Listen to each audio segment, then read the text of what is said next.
नमस्कार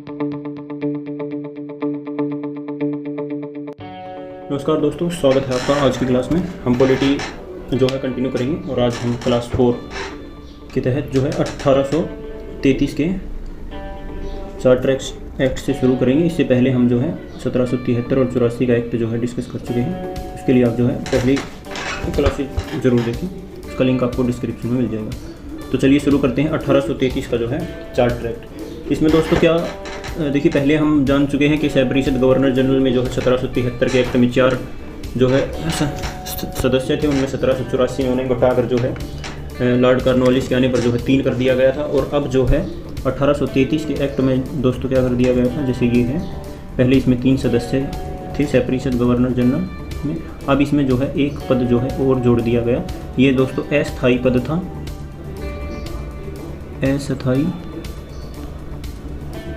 अस्थायी विधि मंत्री का पद दोस्तों, अस्थायी विधि मंत्री। और इस पहला अस्थायी विधि मंत्री जो है दोस्तों लॉर्ड मैकाले को जो है नियुक्त किया गया था, लॉर्ड मैकाले को।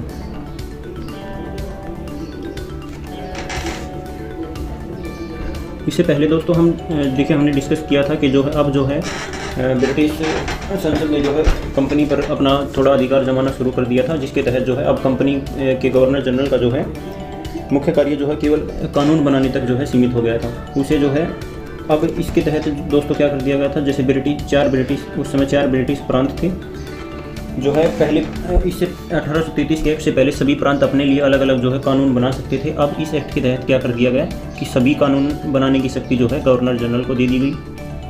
प्रांतों से शक्ति लेकर अब जो है बंगाल के गवर्नर जनरल को जो है कानून बनाने की सभी शक्ति जो है दे दी गई।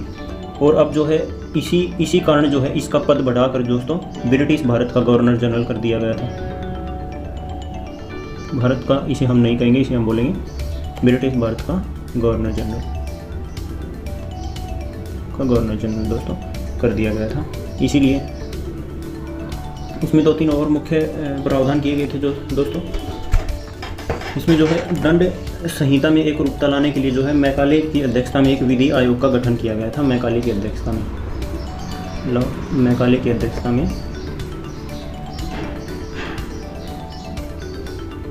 में एक विधि आयोग का गठन किया गया। थोड़ा इसके बारे में हम समझते हैं कि ये विधि आयोग क्या था। दोस्तों इसकी ज़रूरत इसलिए पड़ी क्योंकि सभी प्रांतों में जो है कानून जो है अलग अलग तरीके से चल रहा था। अब इसका छोटा सा एग्जांपल हम आपको देते हैं कि जैसे बंगाल प्रांत में जो है चोरी करने की सज़ा जो है बहुत छोटी थी। मान लीजिए कुछ थोड़ा बहुत उसे जो है दंड देकर जो है छोड़ दिया जाता था। और वहीं जो मुंबई जैसे प्रांतों में जो है चोरी करने की सज़ा जो है सीधा मौत थी। तो इन्हीं सबको जो है कि हर क्षेत्र में जो ब्रिटिश भारत के हर क्षेत्र में इनका एक ही कानून जो है लागू रहे, उसके लिए जो है ये समिति बनाई गई थी। और जो है लॉर्ड मैकाले ने ही जो है इस दंड विधान को संहिताबद्ध किया था। और भारतीय दंड संहिता पर आज भी इसका बहुत सारा जो है असर देखने को मिलता है, जो आज तक जो है लागू है। इसलिए लॉर्ड मैकाले को जो है इसका दंड संहिता का जनक माना जाता है। आगे देखिए दोस्तों, इसमें क्या हुआ था कि इसे 1860 में कैनिंग के समय वायसराय की कार्यवाही परिषद ने इसे पारित कर दिया था। जो ये दंड संहिता के लिए बनाई गई थी उसे जो है कैनिंग के समय जो है पारित किया गया था। और सिविल सेवा में बदलाव के लिए इस समय देखिए दोस्तों गवर्नर जनरल जो है विलियम बेंटिंग थे, और यही जो है इन्हीं का पद जो है पहले गवर्नर जनरल से बढ़ाकर भारत का गवर्नर जनरल जो है किया गया था। विलियम बेंटिंग ने ही दोस्तों सिविल सेवा में बदलाव के लिए एक इसी 1833 के अधिनियम के तहत दोस्तों जिला कलेक्टरों को अपने जो है अधीन कर लिया था। और इसमें लास्ट मुख्य बात दोस्तों यही है कि ईस्ट इंडिया कंपनी का जो है भारत पर जो एकाधिकार था इनके व्यापार का, जो थोड़ा बहुत बचा था उसे जो है पूर्णतः समाप्त कर दिया गया था, पूर्णतः समाप्त। और व्यापारिक एकाधिकार ईस्ट इंडिया कंपनी का जो है ब्रिटिश संसद द्वारा पूर्णतः समाप्त कर दिया गया था। और इसे एक न्यास बना दिया गया था। न्यास का मतलब है इसे एक न्यास में परिवर्तित कर दिया गया था। न्यास का मतलब है कि जब तक ब्रिटिश सरकार जो है चाहे इसकी अनुमति दे सकती है, और जब चाहे तो ईस्ट इंडिया कंपनी को जो है बंद कर सकती है। ये सब कुछ बातें थी दोस्तों 1833 के एक्ट में। और हम जो है अभी इन एक्टों के बारे में ज़्यादा डिस्कस नहीं कर रहे हैं, हम केवल पॉलिटी का पोर्शन उठा रहे हैं, जो हमारे काम का है, हम कैसे भारत में कानून के शासन की शुरुआत हुई और कैसे हम जो है अपने संविधान की तरफ जो है बढ़े। इससे अगला एक्ट दोस्तों हम डिस्कस करते हैं 1853 का चार्टर एक्ट। 1853 का चार्टर एक्ट। इस एक्ट में दोस्तों पहली बार क्या किया गया था कि ये दोस्तों हमारी सह परिषद गवर्नर जनरल, ये सह परिषद गवर्नर जनरल, इसके तहत दोस्तों इससे पहले में क्या किया गया था, 3 स्थायी सदस्य थे, उसके लिए एक विधि मंत्री का पद जो है अस्थायी था। और इसमें एक्स्ट्रा दोस्तों 1853 के एक्ट के तहत 6 सदस्य जिसमें अतिरिक्त जोड़ दिए गए थे, 6 अतिरिक्त सदस्य, ये इसमें पहली बार जोड़े गए थे अतिरिक्त सदस्य। कई बार पूछ लिया जाता है कि अतिरिक्त सदस्य जो है किस एक्ट के तहत जो है जोड़े गए थे, तो वो 1853 के एक्ट में। अब ये 6 अतिरिक्त सदस्य दोस्तों कौन थे, मनोनीत थे या चुन कराने थे दोस्तों, ये सभी जो है मनोनीत सदस्य थे। देखिए अंग्रेज ज़्यादातर जो है मनोनीत का रास्ता ही चुनते थे। वो चुनाव जो है भारत में बहुत बाद में जब उनके ऊपर जो है काफ़ी प्रेशर लाया गया, तो वो चुनाव की तरफ उन्होंने अपने कदम बढ़ाए थे, नहीं तो वो ज़्यादातर जो है मनोनीत का रास्ता ही चुनते थे, ताकि वो अपने आदमियों को जो है सही तरीके से बैठा सकें। इसमें 6 सदस्यों में दोस्तों एक होता था सुप्रीम कोर्ट का मुख्य न्यायाधीश, सुप्रीम कोर्ट का मुख्य न्यायाधीश। दूसरा होता था दोस्तों किसी भी कोर्ट का अन्य न्यायाधीश, अन्य न्यायाधीश। नोट्स आप दोस्तों ज़रूर बनाते रहें और बाद में जो है आपको बुक भी बताएंगे। 2 दोस्तों ये थे और 4 सदस्य जो थे वो दोस्तों इनके सभी प्रांतों से एक एक सदस्य, 4 ब्रिटिश प्रांतों से एक एक जो है सदस्य जो है चुनने थे। और 4 प्रांत जो है मैं आपको दोस्तों बता दूं कि उस समय जो है कौन से 4 प्रांत थे। एक था कलकत्ता, उसके बाद मद्रास, उसके बाद बॉम्बे और उसके बाद था उत्तर पश्चिम प्रांत, उत्तर पश्चिम संयुक्त प्रांत भी बोलते थे। ये आज का यूपी बिहार थोड़ा सा एमपी का क्षेत्र जो है उत्तर पश्चिम प्रांत कहलाता था। ये 4 प्रांत थे और इन्हीं से एक एक सदस्य जो है चुन कर रहा। अब इसमें दोस्तों एक महत्वपूर्ण प्रश्न इसमें ये भी बनता है, प्री में भी 2-3 बार पूछा गया है और जो है लोकल एग्जाम्स में तो हमेशा चलता है कि किस अधिनियम के तहत जो है भारत में पहली बार लघु संसद का रूप सामने आया। भारत में पहली बार लघु संसद का रूप सामने आया। अब देखिए इनको दोनों को हम डायग्राम के हिसाब से समझते हैं कि कैसे। अब देखिए ये है 1853 के एक्ट के तहत 3 सदस्य स्थायी सदस्य थे, एक अस्थायी सदस्य था और 6 दोस्तों अतिरिक्त सदस्य चुने गए थे। अब ये 3 सदस्य दोस्तों क्या थे, इन तीनों सदस्यों को मंत्री का दर्जा प्राप्त था, लेकिन इन्हें दोस्तों मंत्री का दर्जा प्राप्त नहीं था। अब हमारी आज की जो संसद है वो क्या है कि सभी सदस्य जो हैं मंत्री नहीं है, लेकिन जितने मंत्री हैं वो सभी सदस्य हैं। और ये हमारी आज की संसद है। मान लीजिए जैसे ये कैबिनेट है, ये कैबिनेट मंत्री हैं हमारे और ये बाकी कुछ जो है सदस्य हैं, तो सभी मंत्री जो हैं वो इसके सदस्य हैं, लेकिन सभी सदस्य क्या हैं, मंत्री नहीं है। इसीलिए इसमें क्या होगा कि ये दोस्तों ये सभी मंत्री जो हैं, ये 3 मंत्री जो हैं इसके सदस्य हैं, लेकिन ये 6 सदस्य तो हैं लेकिन मंत्री नहीं है। इसलिए यही इन दोनों में जो है कॉमन चीज़ है और इसीलिए इस एक्ट के तहत हम बोलते हैं कि लघु संसद की जो है यहाँ से शुरुआत हुई। ये बड़ा इंपॉर्टेंट क्वेश्चन था दोस्तों, इसे हमने डायग्राम के हिसाब से समझा है कि भारत में पहली लघु संसद की शुरुआत जो है 1853 के एक्ट से हुई थी और ये इसी के तहत हुई थी क्योंकि इसमें जो है अतिरिक्त सदस्य नियुक्त किए गए थे और ये अतिरिक्त सदस्य इनको मंत्री का दर्जा प्राप्त नहीं था। इसमें एक सुधार और हुआ था दोस्तों, इसके अंतर्गत लॉर्ड मैकाले की अध्यक्षता में एक जो है सिविल सेवा में सुधार समिति बनाई गई थी। सिविल सेवा सुधार समिति। इस समिति ने दोस्तों ये सुझाव दिया था कि जो है गजटेड ऑफिसर सिविल सेवकों का जो है खुली भर्ती प्रतियोगिता के आधार पर जो है लेना चाहिए। इस समिति ने ये जो है अपनी सिफारिश दी थी और इसे जो है बाद में लागू भी किया गया था। सिविल सेवा का जनक दोस्तों जो है लॉर्ड कॉर्नवालिस को माना जाता है और ये सिविल सेवा मुख्यतः जो गजटेड ऑफिसर बोलते हैं हम उन्हें ये सिविल सेवा के अधिकारी बोलते हैं, बाकी जो गजटेड ऑफिसर नहीं बोलते हैं हम उन्हें जो है कर्मचारी का जो है उन्हें दर्जा दिया जाता है। अब थोड़ा सा इसके बारे में जान लेते हैं दोस्तों, थोड़ी कन्फ्यूजन रहती है इसमें। ये क्या है कि 1854 से ये लागू से 1891 तक इसे ICS कहा जाता था। ICS का मतलब था उस समय इंपीरियल सिविल सर्विस। इंपीरियल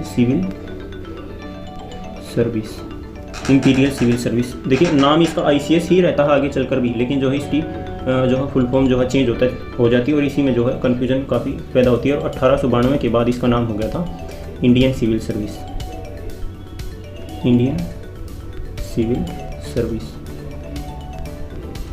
देखिए नाम अब भी ICS ही है और पहले भी ICS ही था, तो आप इसमें अंतर समझे कि पहले इसका नाम था इंपीरियल सिविल सर्विस, बाद में इसका नाम हो गया था इंडियन सिविल सर्विस। तो आप इसमें कंफ्यूज ना हो, इसलिए ये मैंने आपको बता दिया है। इसके बाद दोस्तों एक बात और है कि 1924 में जो है पहली बार जो है ये इसका एग्ज़ाम जो है भारत में लिया गया था और इलाहाबाद यूपी का इलाहाबाद इसका पहला सेंटर बना था। और इसी एग्ज़ाम के तहत जो है दोस्तों सुभाष चंद्र बोस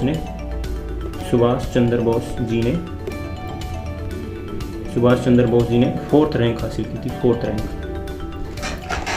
तो ये 4th रैंक दोस्तों सुभाष चंद्र बोस जी की जो है इंडिया और ब्रिटिश दोनों को मिलाकर 4th रैंक इन्होंने हासिल की थी और केवल 6 महीने तैयारी की थी। और इसका बैकग्राउंड थोड़ा सा ये है कि इनके पिताजी ने जो है इनको बोल दिया था, इन्होंने अपने पिताजी को बोला था कि हम जो है अपने राजनीतिक आंदोलनों में शामिल होना चाहते हैं और हम जो है नौकरी वोकरी में जो है नहीं जाएंगे। तो सुभाष चंद्र बोस के पिताजी ने कहा था कि नहीं, ये बहाने जो है बंद करो, तुम जो है सिविल सेवा में जा ही नहीं सकते। इसलिए इन्होंने अपने पिताजी को दिखाने के लिए जो है सिविल सेवा केवल 6 महीने तैयारी करके सिविल सेवा में 4th रैंक हासिल की थी और उसके बाद जो है इन्होंने त्यागपत्र दे दिया था। ये था दोस्तों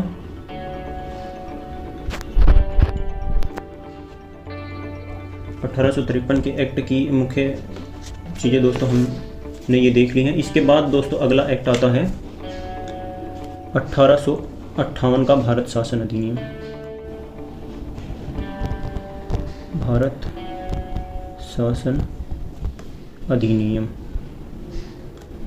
अब देखिए यहाँ दोस्तों इसका नाम चेंज हो गया है। पहले इनको बोलते थे हम चार्टर एक्ट। चार्टर का अर्थ होता है कि कुछ कानून या अधिकार देना, या चार्टर का मतलब यही होता है कि जो है कुछ अधिकार देना या लेना। और अब जो है इसका नाम चेंज हो गया, भारत शासन अधिनियम हो गया है कि ये भारत के शासन से रिलेटेड अब इसमें जितनी भी बातें जो हैं की जाएंगी, इसलिए इसका भारत शासन अधिनियम 1858 इसका नाम कर दिया गया। अब हम इसके बारे में वे सब चीज़ें कि जो है इसमें जो है वहाँ की महारानी का एक पत्र पढ़कर ये सब बातें हम जो है हिस्ट्री में जो भी इसकी डिटेल्स हैं वो ज़्यादातर डिस्कस करेंगे। हम इसमें केवल अपना पॉलिटी का पोर्शन जो है बताएंगे। इसमें दोस्तों क्या कर दिया गया था कि हमने पढ़ा है कि 2 पद थे इससे पहले। एक था बोर्ड ऑफ कंट्रोल, यानी कि निदेशक या बोर्ड ऑफ कंट्रोल, जो 84 के एक्ट के तहत आया था। बोर्ड ऑफ कंट्रोल प्लस जो निदेशक मंडल है, निदेशक मंडल जो 24 सदस्यों का एक मंडल होता था, निदेशक मंडल। इन दोनों को मिलाकर एक नए पद का सृजन किया गया और उस पद का नाम था दोस्तों भारत राज्य सचिव। बहुत बार क्वेश्चन पूछा गया है कि भारत राज्य सचिव का पद जो है किस अधिनियम के तहत बनाया गया था, तो उसके लिए हम दोस्तों बोलेंगे 1858 का भारत शासन अधिनियम। ये बहुत ही दोस्तों पावरफुल जो है पद था।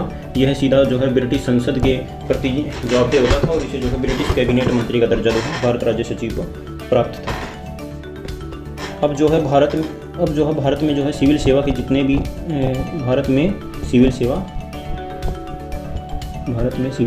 की नियुक्ति, सिविल सेवकों की लिख लीजिए, भारत में सिविल सेवकों की नियुक्ति जो है दोस्तों अब इसी के नाम से होने लगी थी। अब देखिए जो नियुक्ति जो है भारत राज्य सचिव के नाम से। अब देखिए इसको थोड़ा समझते हैं कि जब जो है आप UPSC जो है दोस्तों क्लियर करते हैं तो जो है आपको लास्ट जो है जब आप नॉमिनेट किए जाते हैं या जब आपको एक नियुक्ति पत्र दिया जाता है तो उसमें जो है वो आपको भारत के राष्ट्रपति के नाम से जो है दोस्तों मिलेगा। और जब आप जो है PCS की अगर आप किसी स्टेट सिविल सर्विस में अगर आप जाएंगे दोस्तों तो वहाँ जो है आपको राज्यपाल के नाम पे जो है नियुक्ति पत्र मिलेगा। और ये सब जो है चीज़ें इसी अधिनियम के तहत जो है ली गई हैं कि उस समय जो है भारत राज्य सचिव के नाम से और आज हमारे भारत के राष्ट्रपति और राज्यपाल के नामों से जो है नियुक्ति पत्र दिए जाते हैं। ठीक है दोस्तों, और ये हमारे संविधान में ये बात लिखी भी गई है, आर्टिकल 310 अगर आप चेक करेंगे तो उसमें आपको मिल जाएगा। अब देखिए, केंद्रीय व अखिल भारतीय सेवाओं के लिए राष्ट्रपति और राज्य सिविल सेवा में गवर्नर को शक्ति प्राप्त है इसी आर्टिकल के तहत। और जो है अगर हम आधुनिक तौर पर बात करें तो भारत में सिविल सेवकों का जनक, सिविल सेवा का जनक जो है हमारे वल्लभ भाई पटेल को कहा जाता है, जो है वल्लभ भाई पटेल। इनके बारे में थोड़ा हम चर्चा करते हैं। देखिए, जब संविधान हमारा बन रहा था और उसके अंदर जो है सिविल सेवकों के बारे में जब जो है उसमें कुछ जो है डालना था, तो इसमें एक हमारे संविधान सभा के सदस्य थे सिब्बन लाल सक्सेना और जो है वल्लभ भाई पटेल में, इसमें जो है दोनों में बड़ी तीखी बहस हुई, क्योंकि सिब्बन लाल सक्सेना ये चाहते थे कि आज से बहुत साल पहले, हमारे संविधान से दोस्तों पहले, अमेरिका में एक जो है वो हुआ था कि जो है जितने साल तक ये सरकार रहेगी, सरकार के मंत्री जो है अपने हिसाब से सिविल सेवकों की नियुक्ति करेंगे। जब सरकार चली जाएगी तो उसके बाद जो है सिविल सेवकों को भी वो हटाकर जो है नेक्स्ट जो सरकार बनेगी वो अपने हिसाब से नए सिविल सेवक जो है नियुक्त करें। इसके विरोध में जो है वल्लभ भाई पटेल ने बोला था कि नहीं, अगर हम इस पद्धति को अगर लागू करेंगे तो जो है सिविल सेवकों को भी ये लगेगा कि हाँ भाई 4-5 साल तक हमें अपने पद पर रहना है और इससे जो है भ्रष्टाचार जो है अपनी चरम सीमा पर चला जाएगा और जो है कोई भी सिविल सेवक जो है ईमानदारी से काम नहीं कर पाएगा, क्योंकि उसे मंत्री का जो है डर रहेगा कि वह कब उसे अपने पद से हटा दे। इसलिए जो है वल्लभ भाई पटेल ने, और ये समझिए कि हाथापाई तक की इन दोनों के बीच इस बात को लेकर आ गई थी, लेकिन वल्लभ भाई पटेल जो है बड़े सख्त आदमी थे, तो उन्होंने जो है इसे स्थायी पद के तौर पर जो है अपने संविधान में जुड़वाया। और इसमें थोड़ा योगदान जो है डॉक्टर भीमराव अम्बेडकर जी का भी, उन्होंने भी जो है वल्लभ भाई पटेल का समर्थन किया और उन्होंने जो है सिविल सेवकों के जो है स्थायी पद के बारे में जो है जोड़ा गया दोस्तों। अब इस एक्ट में एक दो दोस्तों और बातें हैं वो हम और देखते हैं। साम्राज्ञी विक्टोरिया के घोषणा पत्र में वायसराय व गवर्नर जनरल दोनों का उल्लेख जो है किया गया था। अब देखिए, इसमें जो है दोस्तों कई किताबों में आपको मिलेगा कि जो है गवर्नर जनरल का पद ख़त्म करके जो है वायसराय का पद जो है बना दिया गया था, लेकिन दोस्तों रियलिटी में ऐसा नहीं था।